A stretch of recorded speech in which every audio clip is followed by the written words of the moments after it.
On est à Saint-Esprit, le budget est sorti. Comment ça s'annonce là, pour les citoyens? Ça s'annonce très bien. Il y a une légère augmentation, mais très, très, très minime.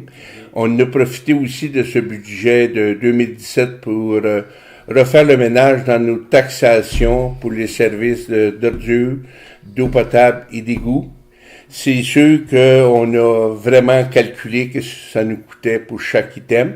Et il y a eu des augmentations à certains endroits, mais il y a des belles baisses à d'autres endroits qui viennent de tout effacer, l'augmentation.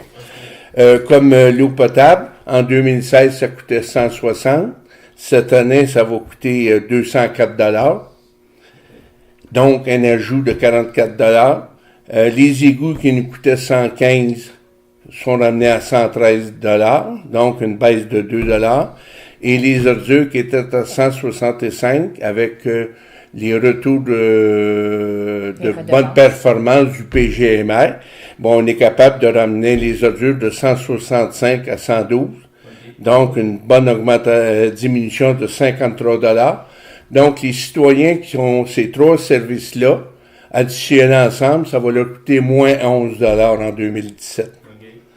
Et c'est un bon ménage qu'il fallait faire là-dedans, utilisateur-payeur, mais on charge le prix que ça vaut et on est capable d'expliquer aux gens, oui, ça coûte ça, mais au bout de la ligne, il y a une bonne diminution et c'est agréable.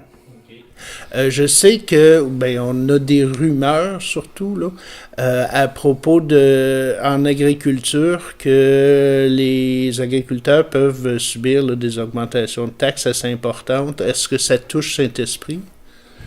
Oui, ça va toucher Saint-Esprit parce on est agricole à 99%, mais l'augmentation qui a été calculée, là, c'est environ moins que l'IPC. Et si je regarde, mettons, là, lorsqu'on parle d'agriculture, on parle d'environ, là, un bâtiment, là, je dis bâtiment avec les terres et tout ça, là. Si on regarde ici notre tableau, pour une valeur de 1 million, ça représente même pas 100 $ d'augmentation. Ça, donc, c'est très minime. Si on les services, il faut dire qu'il y a beaucoup de fermes qui n'ont pas les services, fait qu'eux vont avoir une diminution parce qu'ils n'ont ni l'eau ni l'égout. Fait qu'ils vont juste avoir les déchets qui se trouvent à être 112 $ au lieu du 165 d'avant. Fait qu'eux, ils vont avoir une diminution là, par rapport aux autres. Mais sinon, ce que Michel Brisson expliquait, c'est que le 11 $ de plus par porte, si on a les trois services, il a fallu l'absorber après ça à l'intérieur du budget au niveau de la taxation générale, parce que dans le fond, c'est qu'on fait une nouvelle comptabilité utilisateur-payeur. Donc, mais ça fait quand même un revenu, cette taxe-là. Fait que cette taxe-là, il fallait l'équilibrer pour ceux qui utilisent le service et ceux qui n'utilisent pas le service. Donc, elle se retrouve au niveau des revenus dans la taxation foncière. Fait qu'il y a eu un remaniement vraiment de toutes les taxes de service qui fait en sorte que notre taxation foncière, elle est vraiment basée sur les budgets d'opération qui sont à l'ensemble. Donc ça, c'est un bel exercice qui a été fait et on l'a fait d'un seul coup, étant donné qu'on ne pouvait pas, mettons, le faire pour l'eau et l'égout plus tard et les déchets plus tard, parce que là, il y aurait eu des fluctuations, on le voit. L'eau et les déchets s'équivaut quasiment. Donc, il fallait le faire tout d'un coup ou pas du tout. Donc, ça a été un bel exercice. On a été agréablement surpris du résultat, étant donné qu'on ne savait pas trop à quoi ça allait ressembler au final. Et suivant l'exercice, on a décidé de continuer avec ça et de prévoir cette nouvelle tarification-là au budget. Okay. Fait que pour les citoyens de Saint-Esprit, il n'y aura pas de gros changements finalement? Non.